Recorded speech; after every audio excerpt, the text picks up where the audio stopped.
Thank you very much, Jan. Before opening the floor to everyone, I would like to just comment on two items. There are two main ways that historians have been engaged in with dealing with controversial history.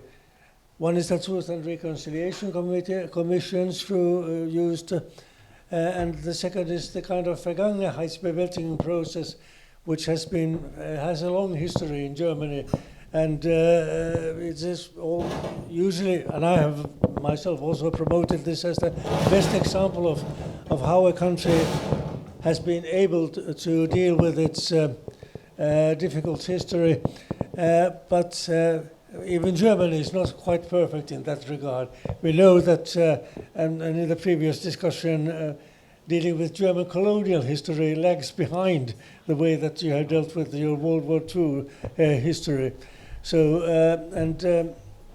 actually, we in Historians Without Borders have been also engaged very much with the thing how to deal with colonial history. And the theme of our conference in South Africa 7 years ago was colonial history and bringing together historians from former colonies and former colonial powers and former colonies on how to write the history of colonialism, because most of the work has been done either by historians from former colonies or historians from former colonial powers with very little, if any, interaction between the two. And we at some point had an ambition to perhaps start an international project bringing together historians from both sides on how to deal with this history. I mentioned that I just returned from Namibia and South Africa talking with historians, and one takeaway from those meetings was that maybe we should enlarge this discussion to an analysis to not only deal with colonial history as defined by between colonial powers and former colonies, but north and southern relations more generally, because today it is the global south, not all of which were former colonies, which is increasingly a player and which has been feels left out of the international order, but perhaps including also how to deal with history, because at least in the Western countries, and here we have dealt with mostly from our own perspective, and I think that we need to bring in the perspective of the global south as well. And as I mentioned, it is a very topical and pertinent question when we are dealing with teaching of colonialism in our schools, where a growing number of the pupils are from other cultures and have roots in the global south.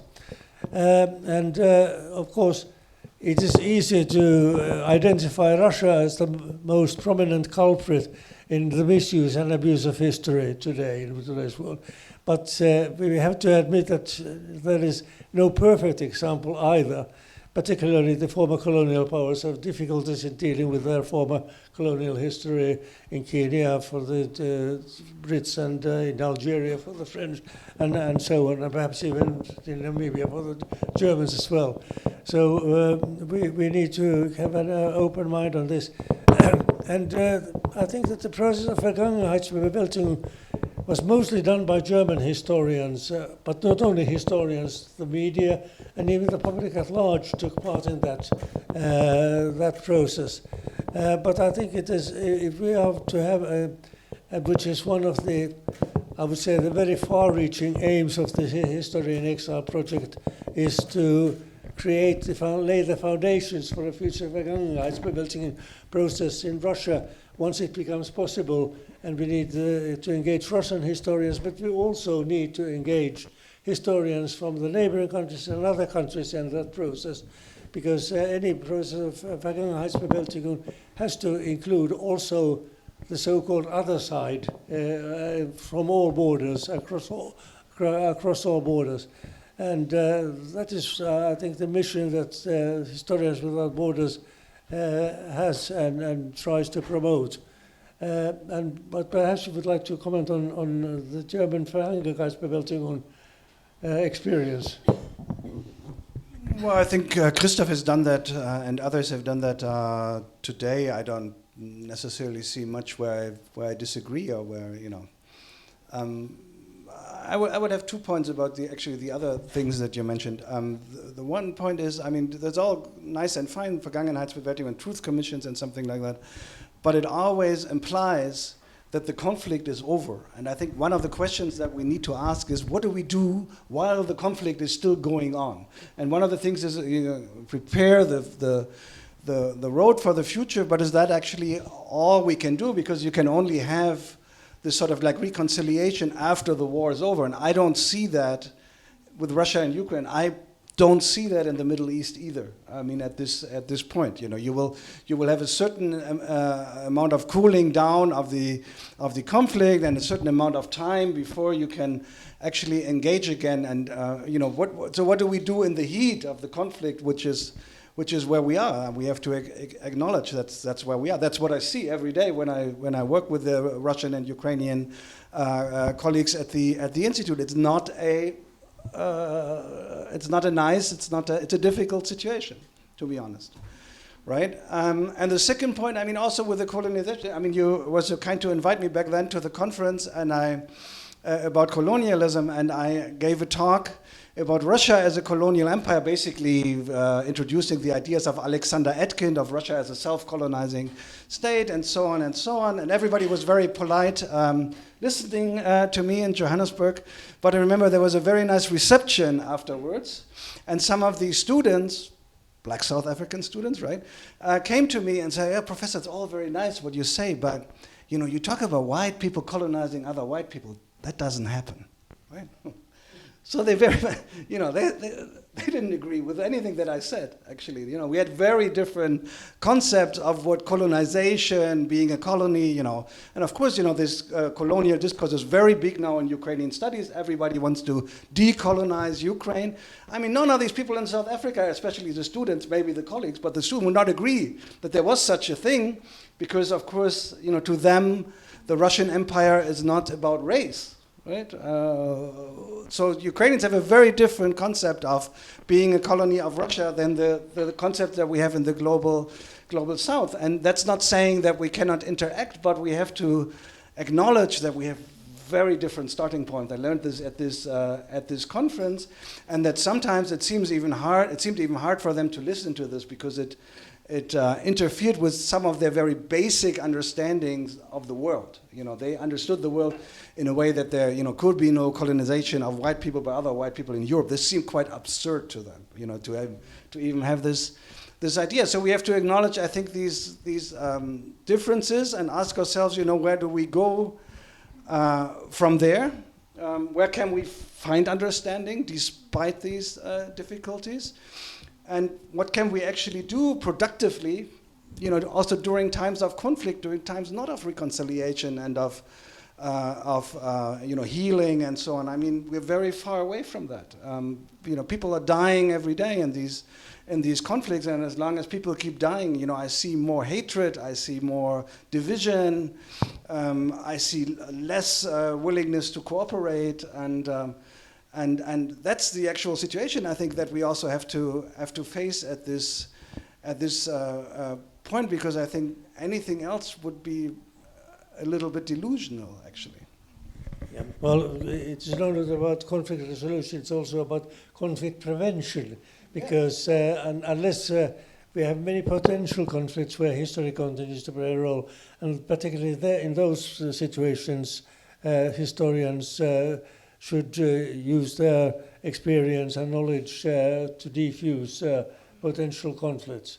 But the history of colonialism for Finland is a very interesting subject, because depending on the circumstances, starting from the Viking period, I've always said that depending on the circumstances, Finns can portray themselves either as Vikings or their victims. And the same also applies to our relationship with Russia historically. We were part of the Russian Empire, but we were the only part of the Russian Empire which had real autonomy. and which allowed us to develop our national institutions, including our own currency and including our own state institutions, which made us easily ready to adapt to independence in 1970, because we had all the national institutions, including the most democratic parliament in the world at the time, ready to do so. But then again, what has been the Finnish role in colonialism? As part of the Western global North, we have benefited from the same processes as everybody has at the cost of the global South and the colonies. But also the role of Finland vis-a-vis our Sami minority, for example, could be portrayed as an example of colonialism. And perhaps even our occupation of Eastern Karelia during the Second World War could be also portrayed as an experience in colonialism. So things are not black and white ever. And I think it is the role of historians, and historians without borders particularly, to bring out all the shades of grey in history so that we can openly address them. But I know the floor is open, and Heta has asked for it, please. Yes, thank you very much. I will give the microphone very soon to you here in the audience as well. I just quickly wanted to comment. So I'm Heta Hedman from Historians Without Borders as well, and I wanted to pick on what you, Jan, said about what to do and this question of public history and how to engage, for example, exiled Russians. This is actually one of the goals of this History in Exile project in the future as well, that we will be able to engage people in our networks to produce, for example, materials for social media or for the kind of larger public, because as you all are aware, we have this huge space of social media, YouTube channels of pseudo-historians, especially on the, problem with this authoritarian groups, and especially on the extreme right, we have this kind of pseudo-historical nationalist tendencies. So I think we have a kind of a huge, let's say, I wouldn't want to use the word battleground, but maybe a space to take that I think also we as historians should be a little bit more ambitious in dealing with. So I know that you have been doing a lot of work, as you said, with this podcast and so forth, but I think we could do more, and I think it would be great to hear your ideas as well on this. But I saw that there was a question over here and then a few more. Yeah. Thank you very much for this panel as well, and I wanted to shortly comment on your opinion on the colonial approach to Russia, and firstly, Alexander Atkins' idea of internal colonization is thought to be problematic now, not because of what you said, white colonizing white, because it's firstly not true. It's indigenous people of Russia colonized by Slavic, but white. So it's the fact. Position of the South African student. Yet still, but you put it to the scene and to the table, and I think it's important to also. And then you started giving this discourse that I know really good about reconciliation with Russia and everything not so simple, and we cannot just fight Russia and stuff. But that's how Russian soft power now is spreading across the globe. And for me, as a Russian ex-prisoner, it's really problematic. And I wouldn't love to be in the spaces where it is tolerated, Russian colonialism is tolerated, and where there is hierarchy of colonialisms, and that there is like really bad colonialism and Russian colonialism, which is not so bad. And for me, it's important to really be very clear about that. And that also the colonial movement inside of Russia exists, and outside of Russia also exists, and in Berlin there is a really big diaspora of indigenous people from the part, like geographically from Russia, organizing and talking about Russian colonialism, and I think that I'm sad not to see these people here, because there are also like historians from Tatar, from Kyrgyz, who could be really powerful speakers at this conference as well, and who are historians. and and I think it's important also to talk about Russian colonial, like contemporary new colonial politics in Africa, and also not tolerate this in any spaces. Thank you. Well, just to make it clear, the Finnish experience is unique in 19th century dealing with Russia, and we are all very well aware that already with the Baltic countries, not to speak of other countries and other peoples, the experience is very different. But would you like to comment? No.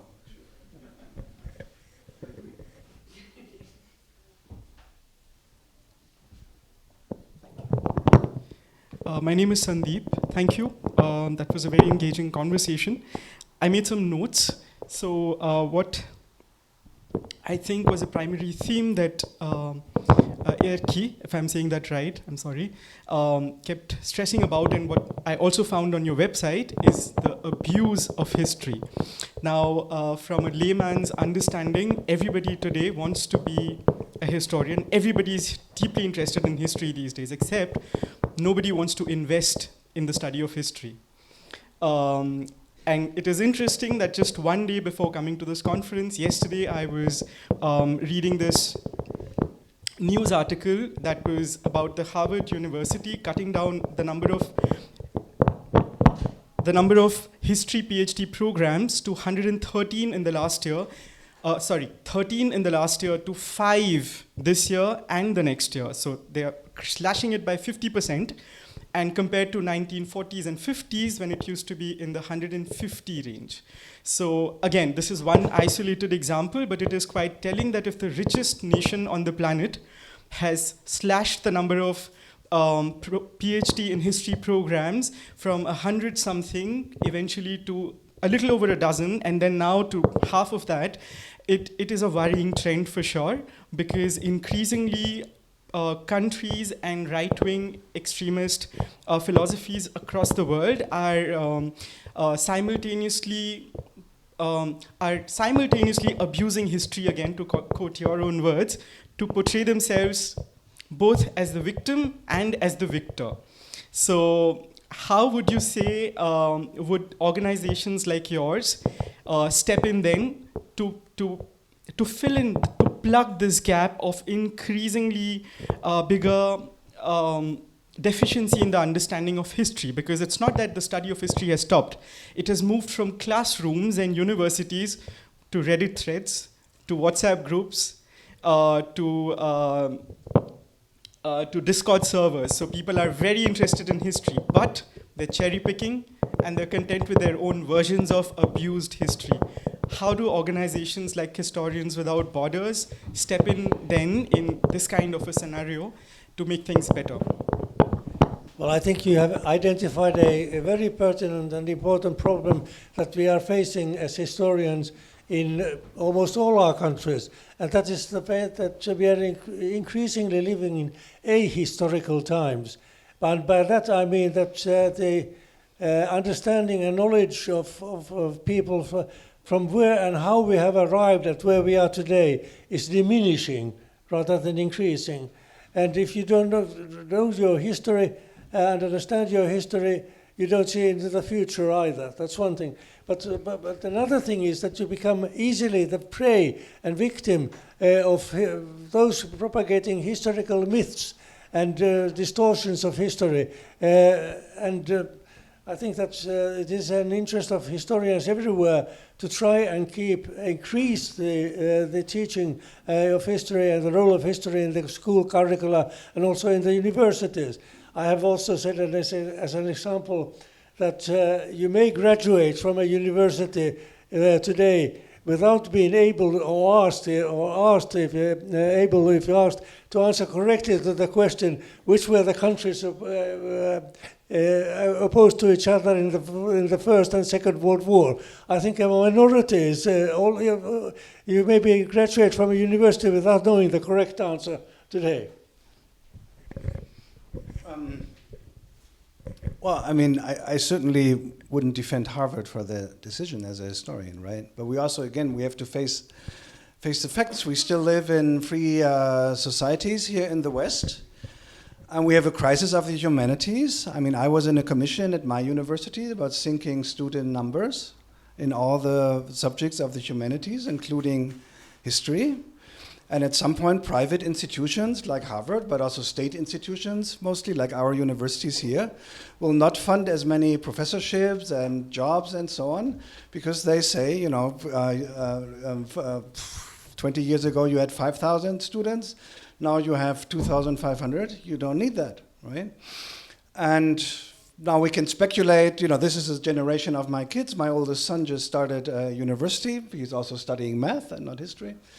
And you can, in a free society, you can force anybody to become a historian, right? I mean, it's like, that's just the way it is. I wouldn't necessarily condemn, he knows a lot about history because he watches YouTube videos. He doesn't read books about history, but he sometimes knows more about certain subjects than I do because he keeps himself informed on his phone. Now, of course, we can't condemn that, but rather we should probably try to integrate that into our realities, right? Because that's the way it works now for 18 or 19-year-olds, and maybe we should rather talk about that he watches the right YouTube channels, because there's also a lot of good stuff out there. It's not all trash. There's also a lot of trash.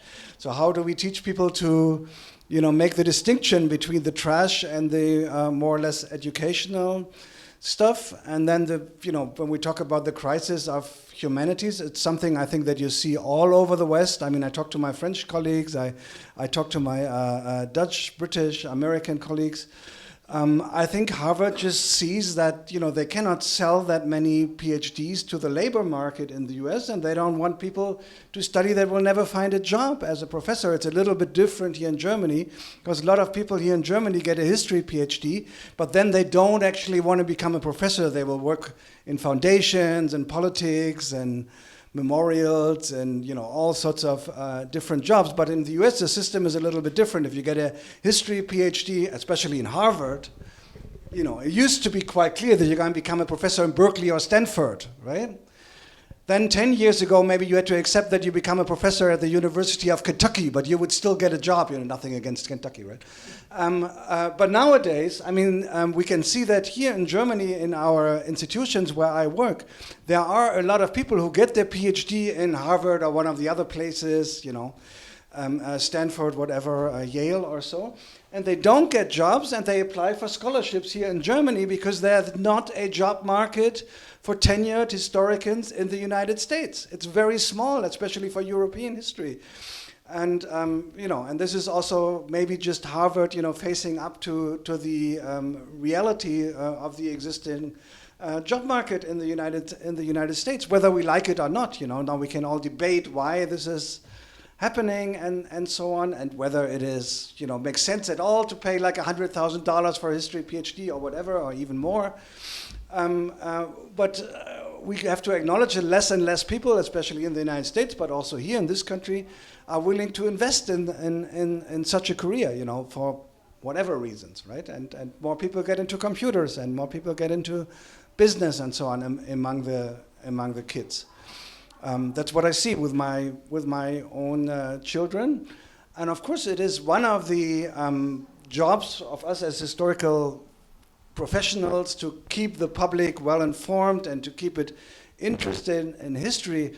But if we are really honest, we are not going to change these numbers significantly, right? This is like major social trends that have been going on for the last 20 years. I Googled some of these numbers actually, because at first I couldn't really believe them when I was working in the dean's office and working on this lack of students. And when I started university, full disclosure, in 1992, the subject with the highest enrollment in the Federal Republic of Germany was German literature, another humanities thing, right? This had the most students in all of the universities in 1992 in Germany.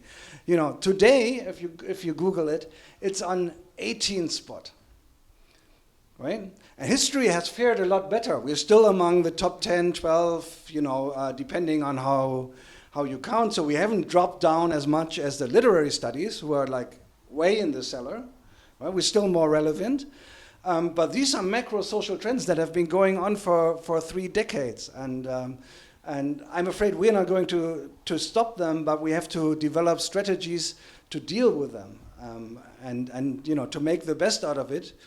But all our faculties are going to be shrinking in the next 10 years. Maybe my job will not be taken by another historian, but given, the money will be given to something else. I think, that's the law of the land at this point, right? I mean, maybe this makes, public history all the more important if we're losing ground in academic history.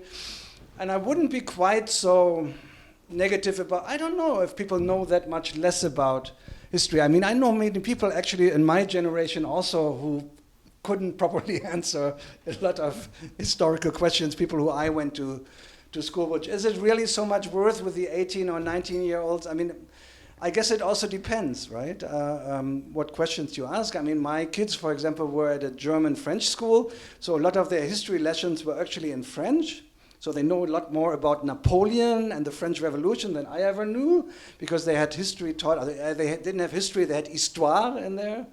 They had the French curriculum. And I think there are many of these things also in Europe. We also have to acknowledge this. This would have been impossible in the 1980s when I went to gymnasium. There was no, German-French schools where this happened. And there's 5 or 6, I think, in Berlin. So there are also positive developments. This is not going to save historical knowledge for everybody. But we also have to see that there is a lot more diversification, even at German history faculties. When I was a student, there were chairs for German history 20th century, German history 19th century, German history 18th century, early modern German history, medieval German history, and Roman and Greek history, basically, right? And then if you had a big university, maybe you had also East European or French history or something like that. But all the major chairs were always German history, German history, German history. This has changed a lot. I mean, we have a lot more people who have international background, who have studied in other countries, who have gotten degrees in other countries. So there, we shouldn't say that there isn't also positive developments, but you are right. We also have to keep an eye, of course, on the things that are not going so well, and have to understand where we can change them, but also maybe where we have to do with macro trends that actually I don't think we can change. Yes, the good news is that, of course, that the teaching of national history from a nationalist viewpoint has diminished because, again, already in our universities, the students come from very different backgrounds, and you cannot teach them that notre ancestor les Gauls, our ancestors, the Gauls, was the case in French schools. You cannot do that any longer, but it also applies to universities. And in fact, for the first time, I think that we have had only now, recently, the first chairs in global history in Finland. So that we are slowly moving from this nationalist base into that. But still, I would be rather worried about the role of history and the humanities in general, because I think this is something which affects all the universities in Europe, is that they are being made into more and more vocational schools and are expected to provide immediate people who have jobs. And obviously, as you mentioned, a PhD in history does not guarantee a workplace any longer. So that is one factor which is affecting the role of history and understanding of history. But you are quite right, I think, that the general interest in history is not necessarily, but the factual basis, the groundwork for understanding history is, and means that, for example, in Finland at least, in all the news shops you will find all the media producing history booklets on Second World War history mostly, and war history mostly. So that has tremendously increased, but that is not necessarily what we think is, I would understand as the most important thing to understand about history. It's about creating historical myths and focusing interest on very few points which really don't have any relevance for human interaction and understanding of history. Yes, thank you very much for your very interesting analysis of the situation. If the question is, what can we do? Then I think the answer is, it will never be easy. And I do not have very original suggestions, but I have a few that you may have heard of. I think, first of all, that the Historians Without Borders could serve as an international clearinghouse for, let's say, historians in trouble, historians under siege, historians in exile, historians victims of censorship, etc., etc. As a clearinghouse. For that to be possible, you need the basis of one and preferably two full-time equivalents. So the first point is to procure firm founding for a secretariat so that there is stability. And as a clearinghouse, and Helsinki, I think, is a perfect place. It's perhaps one of the best places one can think of to have a clearinghouse with international dimensions. And then 4 tasks I see for that clearinghouse. The first is awareness building. Awareness building with a newsletter, a good newsletter, a better website, a consolidated mailing list. Awareness building with regular news. Secondly, projects. You mentioned that you have applied for 6 projects. Good, I thought that is very good. Because if you apply for 3 projects, you will be successful for 1. If you apply for 6 projects, you will be successful for 2 or 3. And that's the way forward. There is much transpiration there and no guarantee of success. But continue to apply until you weigh 0 kilo. Continue with the applications. Secondly, make an inventory of fellowships. There are several possibilities about which we are not aware. I give you an example. 2 days ago, a colleague from Freiburg emailed me, did you know that we have a fellowship for persecuted historians at the University of Freiburg? I did not know it, but in a clearinghouse could collect all these possibilities for fellowships for historians in trouble. And then finally, apart from awareness building, applications for projects and fellowships inventorying, there is the networking component, of course. There are many like-minded institutions, and but do they know Historians Without Borders? Where, for example, is the Georg Eckert Institute today? That is an institution that has built an enormous capacity of negotiation, of dialogue among historians since the 1950s. Where is the Georg Eckert Institute? Where is Euroclio, the History Educators Association, European History Educators Association based in The Hague? Where is the High Commissioner for National Minorities of the Organization of Security and Cooperation in Europe, based in The Hague? There was a time that that High Commissioner, Max van der Stoel, and later Lamberto Zanier, were very much interested in history. I once formed part of a think tank that wrote a recommendation for histories for minorities in Europe. And they are interested. And of course, finally, you have the International Committee of Historical Sciences. You should, I think, seek for an alliance with the International Committee of Historical Sciences, based in Switzerland. You can become a member of that International Committee of Historical Sciences. International organizations and national organizations can become affiliated to the International Committee. So let's work together, and Historians Without Borders could be the clearinghouse of all this.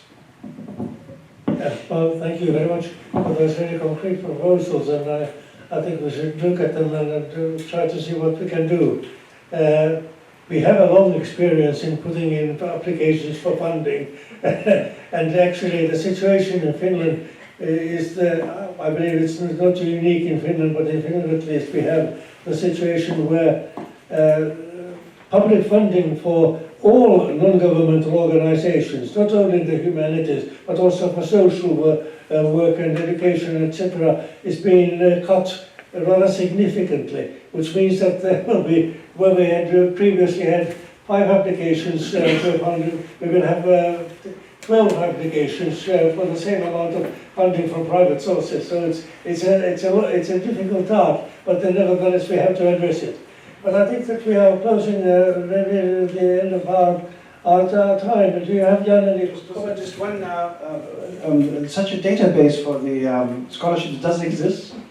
And actually at the University of Leiden, I can I can send you the link because I forward my own things there when I get these things for scholarships for scholars at risk, and so some of these things do exist. Oftentimes people don't know about it. Of course, as you said, we are all called upon to network better and to make people know about these initiatives, because there is a lot of things out there actually, but as I said in my little speech, they are often not systematized, and there's no one on the Brussels level or on the even national level who's trying to put all of this under one roof. For example, when it comes to sponsoring historians in exile, or to create new real institutions. I had the example of the new school of social research that was founded for the scholars in exile back then, and I think actually someone should found something for the scholars in exile today. It might even become much worse. I'm not going to be the Cassandra here, but there might be a time very soon in the future when we can also welcome some American scholars maybe here who cannot work there anymore. So it's actually a bigger thing than just Eastern Europe and Iran and so on. But I'm not sure that the political class in this country and indeed in Europe understands the dimension of this problematic. Well, unfortunately our time is running out, so I want to thank you, Jan, and I want to thank you, Mark, and the Institute for Cultural Diplomacy, and all of you for participating in this event. And I will remind you that even if you do not immediately establish Historians Without Borders in Germany, everyone can join the international network just by accessing our website, historianswithoutborders.fi.